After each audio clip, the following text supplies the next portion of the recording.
Now, time to hear from Kerry ladies footballer Louise Galvin, because of course she is picked tomorrow to face Dublin in the Tesco Homegrown Football League. Louise will wear the number 14 jersey at the edge of the square tomorrow. Now, before coming on air, Louise popped into studio to me here this morning because it's been a tough old time for Louise Galvin. I'm not sure if a lot of people know this, but in her own personal life, she lost through tragic circumstances her own boyfriend Alan Feely just there at the end of last year, and it's been a tough couple of months for her.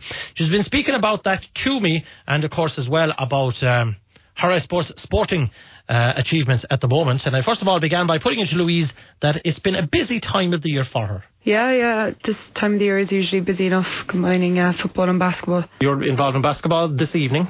Yeah, we're away to meet here in the Premier League up in Dublin at 7 o'clock. So we're just trying to continue on from our cup defeat and try and go for 4 in a row in the Super League. Mm-hmm. Disappointed to be out of the cup? Yeah, tough day now.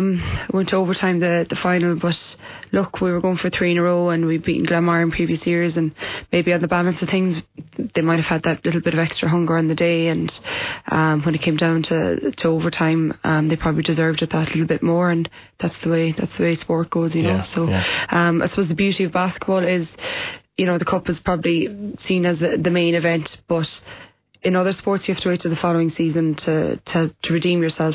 But we still have the league to play for, and certainly we won't be looking to relinquish our crown too easily in that. Right. And of course, as far as tomorrow is concerned, you have the second match in the Tesco Homegrown League, isn't it? You had a good win last weekend. Yeah, we were playing Tyrone back in Fitzgerald Stadium, which was great to get in there as well. It was fantastic, and the pitch was in great condition considering the weather that we've been having. So we were slow enough getting out of the blocks. I think we're only up 2 or 3 points at half time, but we finished up, I think, with a fast enough victory in the end. So hopefully that'll set us up nicely for a tough task away to Dublin now on Sunday. Playing Division 1, Louise, is going to be a vast difference to playing Division 2 last year. Yeah, I mean, I suppose the teams near the bottom of Division 1 and the top of Division 2 are fairly even enough, but what you'd find in Division 2 is that every second weekend then you've a fairly weak team, and you're not really getting challenges to players week in, week out. So the thing about Division 1 is you'll never have an easy game, but certainly we'd be looking to make the semi-finals and still be in contention for the final in the middle of May. And overall it'll probably, I suppose, prepare you better for the championship playing Division 1. Absolutely. I mean, I suppose the last few years we were messing around a bit in Division 2, and it really was an aim last year that we to get some silver on the table and to get out of Division 2, because really come August, you know, and September, that's what's going to prepare you best for championship action. Are there promising young players coming through, Louise? Yeah, I mean, throughout the county really, ladies football is growing, and that it has a knock-on effect. I think they've development panels now, under 14, under 16, and up to minor, and they've under 21 teams now. So yeah, there's always developing players coming through and adding to the panel and making, you know, the competition for places tougher, which is exactly what you want. And you're one of the more experienced players in the panel now, I suppose. Shall we say? So, yeah. That would be the way to describe it. Come here to me. We're here as well to talk about something different from your own, I suppose, your personal life, Louise. The last couple of months have been fairly tough on you, for people that don't know, don't they? Yeah, they've probably been the toughest that you can get. 12 weeks ago yesterday, my boyfriend Alan would have passed away and been buried. So yeah, it's tough, but you know, we're getting through it. Tell us about Alan. He was a Mayo man. Yeah, Mayo man, and I live in Limerick. He was living in Limerick as well, a PE teacher. He would have gone to UL, and he would have been very involved in sport himself, very fit and active. And unfortunately, in the gym in UL on the 11th of November, he suffered a brain hemorrhage and never regained consciousness and passed away on officially the 13th of November in the hospital in Limerick. But all his organs were donated, so I suppose that's why I'm really coming in today to talk to you, Gary. It was a very difficult time for us, but for myself and for Alan's family and friends, you know, we took a lot of solace in the fact that even in death, there was some sort of positivity coming out of it, and that, as Donal Allen's brother said at his funeral, instead of having 6 funerals that day, there was only one, and that, you know, you can do something even at these tragic times. So his death, I mean, came completely out of the blue. Nothing wrong at all beforehand? Oh, absolutely not. No, he was God, fit as a fiddle.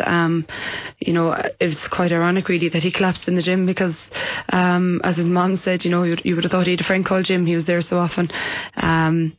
And he played a lot of senior club football with Claremorris and Mayo. He was the reigning player of the year there. He played rugby in Limerick and never complained of anything, just a very sudden collapse, and just one of those things that can't be helped really. And there's no answers. You're looking for answers, but there's none there to give you, is there? No, I mean, he probably had an aneurysm all his life. That was a bit of a ticking time bomb that could have gone at any stage. But, I'm not sure. Maybe that's the better way to go, is that you never know you have anything, and very sudden, and he didn't really suffer at all. So I suppose you could probably take a small bit of comfort in that as well. Naturally, without saying it hit you hard? Yeah, absolutely. It was, the biggest shock you'll ever get in your life, I would think. Yeah, as someone said to me, when the only thing is, when you're at rock bottom, it can't get much worse. So it was extremely difficult, probably for the first few. Well, it is still extremely difficult, but I'm grateful now to have such a great family and friends that are helping me, and particularly sport as well, through basketball and football. I've got an awful lot of support from my teammates and from my coaches, and it gives you a new focus and a new perspective. Some days you just want to get into the bed and not get out again, but like that, if I go to bed after work and I'm feeling sorry for myself, if I've trained at 8 o'clock, I have to get up and I have to go training, and by the time I come back from training, I'm glad of it, and it's a good thing. It was, I suppose, sport that brought you together in one way, and it's sport that's going to try and keep you going and Alan's family going. Yeah, absolutely. All his 3 brothers, and they would all be involved in sports as well. And even through, I suppose, being a PE teacher, such a massive part of his life. And absolutely, it's great to have these things to keep you going, and to have goals and somewhere to channel some of your energy rather than just be frustrated really. And so what's coming up, Louise? There's some event coming up in August, isn't there? So on the 2nd of August in UL in the North Campus, we're holding Alan Sports Extravaganza. So basically what it is, it's an event to help promote organ donor awareness, to help promote physical activity, which is something that was so close to Alan's heart, and to commemorate Alan as well. So basically it'll be on up in the North Campus. It's a day centred around a tag rugby tournament where up to 40 teams will compete in the fantastic new facilities up there in UL. Then there'll be various other physical activities during the day. So we don't want to give too much away, but there'll be like introductory exercise classes such as kettlebells, boxercise. There'll be various stands, like you can shoot, how many free throws can you shoot in a minute, bench press competition. There'll be functional movement screening. There'll be fun activities as well, almost centred around a school sports day.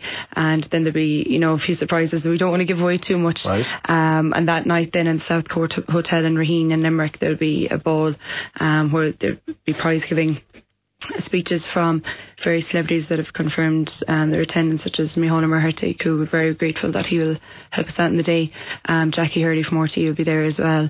Tommy O'Donnell from Munster and Irish Rugby, he'll be on the bench today for Ireland against Wales. And basically we want to promote as much awareness about organ donation as possible for a few reasons. As I've already said, Alan's organs have saved another 5 lives, but unfortunately there's over 650 people still awaiting organs in Ireland. And I just think people probably aren't as aware of what can happen. Unfortunately, hopefully none of us will have to come to this decision, but it's important to have a discussion with your next of kin to carry an organ donor card, and there's various ways and means of doing this. The Irish Kidney Association are on board with us. They'll be there at the day and the nighttime event, and will be have speeches from even people who've received organ donors, so that they're kind of given the other side of the coin of how it has changed their life as well. And I suppose so many people have different cards in their wallets and purses, but maybe the main card everyone should have is an organ donor card. Possibly, yeah. And there's also various apps and that you can have as well. But I suppose the most important thing is nearly to have the conversation with your next of kin. I know with our personal story that even with the doctors, Alan had actually, possibly ironically, or he had said to his mum a few months previously that he'd want to be a donor if anything should ever happen. So when that conversation is coming up, it's such a horrific time, it's very easy then to say, it's been discussed and it's fine to do it, rather than trying to make decisions when you're all over the place really, and it's such a sensitive subject. So the main thing would nearly be that the Irish Kidney Association would promote as well, as to let your next of kin know, and then to have your card and your wallet as well. And they're fairly easy to get, are they? Oh, absolutely. I mean, they should be stocked in most pharmacies. You can text, I don't have the number to hand now, but you can text the Irish Kidney Association, and they have a free text service, and they can register you online and send you out cards. And on the day of Ireland Sports Extravaganza, they'll be easy to get as well. We'll have stands up with the donor card. What age group is that aimed at? Is it all ages? Well, the actual tag rugby tournament, you just need to be over 18 to participate, but we're aiming the whole day at all ages. During the day anyway, the night time will be over 18 again, but absolutely it'll be aimed at families. It's kind of like a family fun sports day. Anyone at all. You don't have to be athletic, it's aimed at getting the not so athletic, trying to participate in physical activities as well. Would you see maybe in the long term it could be an annual event? Possibly, we're not sure. We just said we'd throw everything we have into the first year anyway and try and make the most of it. The tagline we've gone with is live life, give life, and basically that is to live life to the max. And then if your time has come that you don't take these organs with you, that you try and help someone else. It's the greatest gift of all really that you can give. So anytime you see on Twitter, we're using the hashtag live life, give life. And just for anyone who would like to know more about the event, the website is www.alanfeely.com. So it's the August Bank Holiday weekend again we're looking at? Saturday of the August Bank Holiday, yeah. So I know it's a busy time with All Ireland quarter-finals, and hopefully Kerry and Mayo will be playing as well. But if even Kerry are playing on the Sunday and they want to come up to Limerick on the Saturday on the way and make a weekend of it, it'd be fantastic. If anyone would want to register a tag team or register to go to the nighttime event, it's all available on the website. Well, you'll be coming into us maybe, or we'll be giving you a buzz closer to the event, and you'll be keeping us up to date with what's happening. Absolutely, Gary, yeah, I'd love that. That'd be great, thanks. Just to save the date for the moment, I suppose. Great stuff. Listen, Louise, thanks a million, and the best of luck with the basketball and the GA tomorrow. So thanks for popping in. Great, thanks, Gary. There you go. That's Kerry footballer Louise Galvin. We wish her the best. You want more details on that alanfeely.com event. That'll give you more details. And I said Louise will be keeping us up to date on what is coming up. So we wish her a tough couple of months for Louise and for Alan's family as well. We wish them the best, and we'll be giving you more updates. But the Saturday of the August Bank Holiday weekend, if you can help in any way or any shape or form, please do. Right, let's go.